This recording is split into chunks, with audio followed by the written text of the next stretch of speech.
जब अल्लाह ताला ने उन्हें बंदर बनाया तो शक्ल से ये लोग बंदर नजर आते थे, मगर उनके अंदर शऊर बाकी था।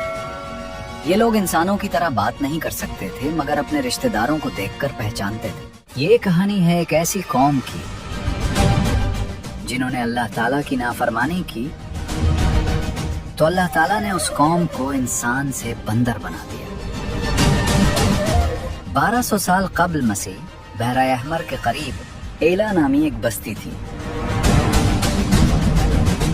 ये बस्ती मौजूदा उर्दन की साहिली पट्टी पर वाक़ई थी और ये कौम बनी इसराइल से ताल्लुक़ रखती थी। ये वाक़या हज़रत दाऊद और सुलेमान अलैहिमुस्सलाम के थोड़े अरसे बाद का है। ये लोग चूंकि शरीयत मूसवी के पाबंद थे और सब्त का हुक्म उनकी शरीयत में मौजूद था, अल्लाह ताला ने यहूदियों पर हफ्ते के दिन हर तरह की तिजारत को ममनू करार दिया था। जिस तरह नमाज जुमा के वक्त उन मखसूस लम्हात में खरीद फरोख्त और तिजारत मुसलमानों पर हराम है, और हज़रत ईसा अलैहिस्सलाम के मानने वाले भी इतवार के दिन को अल्लाह ताला की इबादत के लिए मुख्तस करते हैं। ऐसे ही अल्लाह ताला ने हफ्ते वाला दिन यहूदियों के लिए इबादत के लिए मुख्तस फरमाया था। एला की कौम चूंकि साहिली पट्टी पर आबाद थी, ज्यादातर लोगों का जरिया माश मछलियों का शिकार करना था। अगरचे बहुत सारे लोग दूसरे शोबे रोजगार से भी वाबस्ता थे और ये बस्ती तकरीबन 12,000 अफराद पर मुश्तमिल थी।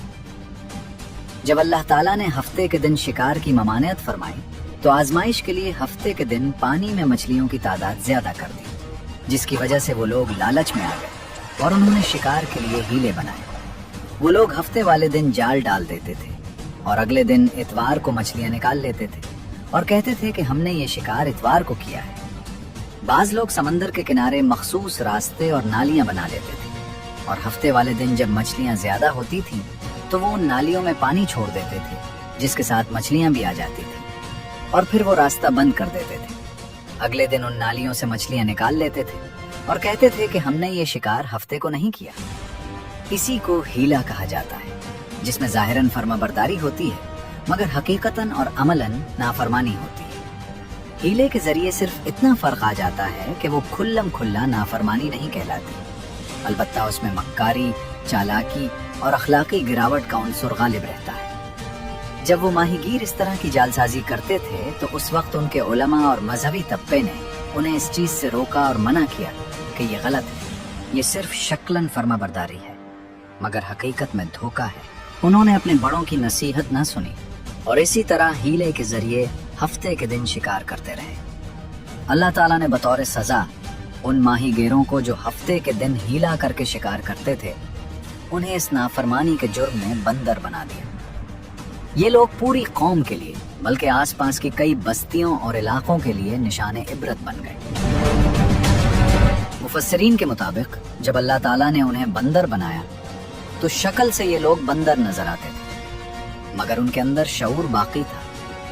ये लोग इंसानों की तरह बात नहीं कर सकते थे, मगर अपने रिश्तेदारों को देखकर पहचानते थे। जब उनके घर वाले उनके सामने आए तो वो बंदर अपने भाई बहन, माँ बाप और बीवी बच्चों को देखकर रोते थे। इसी हालत में वो कुछ दिन जिंदा रहे और बहुत जल्द ये सारे लोग इसी अजाब की कैफियत में हलाक हो गए। बंदर के खुसूसियात में से ये है कि वो नक्काली, चालाकी, हीलासाजी और अखलाकी गिरावट में रहते हैं। चूंकि माहीगीरों ने नाफरमानी के लिए उन्हीं सारे उमूर का इर्तिकाब किया था जो बंदर की खुसूसियात हैं, उनका जुर्म बंदरों की हरकत से मैच कर रहा था, तो अल्लाह ताला ने भी उनको हकीकतन बंदर से ट्रांसफॉर्म किया। अगरचे साइंस के मुताबिक ये नामुमकिन तस्वुर किया जाता है। मॉडर्न बायोलॉजी के मुताबिक इंसान का डीएनए मुकम्मल तौर पर बंदर में तब्दील होना मुमकिन नहीं, और ना ही साइंस के पास ऐसा कोई मैकेनिज्म है जो इंसानों को दूसरी स्पीशीज में तब्दील कर दे। साइंस की एक थ्योरी है कि साहिली इलाकों में जिल्द की बीमारियां, चेहरे का बिगड़ जाना, बालों का गैर मामूली तौर पर बढ़ जाना और समंदरी कीचड़ की गंदगी के बायस बहुत सी मुख्तलिफ बीमारियां पाई जाती हैं, जिसकी वजह से इंसानी शक्ल में बहुत ज्यादा बिगाड़ पैदा हो जाता है। इसलिए बाज लोगों ने बंदर वाले वाक़े को इसी से जोड़ दिया। इसी तरह एंथ्रोपोलॉजी में भी इस किस्से को सिंबॉलिकली तस्वुर किया जाता है। उनके यहाँ डी ह्यूमनाइजेशन एज पनिशमेंट का तस्वुर मौजूद है।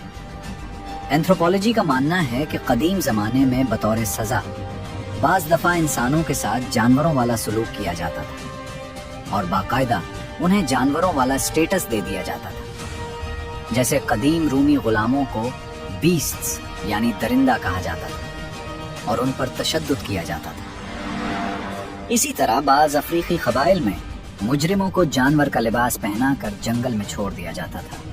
यानी ये हकीकतन और बायोलॉजिकली ट्रांसफॉर्मेशन का अमल नहीं था, मगर सिंबॉलिकली ट्रांसफॉर्मेशन का अमल मौजूद था। अगरचे कि मॉडर्न साइंस और एंथ्रोपोलॉजी की रिसर्च अपनी जगह दुरुस्त है, मगर अल्लाह ताला ने कुरान पाक में इस किस्से को इस्तिआरे के तौर पर नहीं जिक्र फरमाया, बल्कि वाज़ेह तौर पर क़िरदतन का लफ्ज़ जिक्र किया है। यानी ये ट्रांसफॉर्मेशन का अमल हकीकतन ही था। इंसानी सतह पर इसका वक़ू अगरचे नामुमकिन है, मगर मोजज़ाती तौर पर और अल्लाह ताला की कुदरत से ये बईद और नामुमकिन नहीं है। कुरान ये किस्सा हमें इसलिए सुनाता है ताकि इंसान अल्लाह ताला की नाफरमानी से डरे। कानून तोड़ना बुरा है, मगर कानून से खेलना उससे भी बदतर है। जिस तरह बनी इसराइल के अफराद ने हीले, चालाकी और मक्कारी से हफ्ते के दिन शिकार खेला और फिर अल्लाह की पकड़ में आए, उसी तरह आज भी अगर लोग हीले के जरिए अपने जुर्म को छुपाना चाहते हैं, सूद और शराब को नाम बदलकर हलाल करना चाहते हैं, तो उनके लिए ये किस्सा वाज़ेह तौर पर इबरत का सामान फराहम करता है।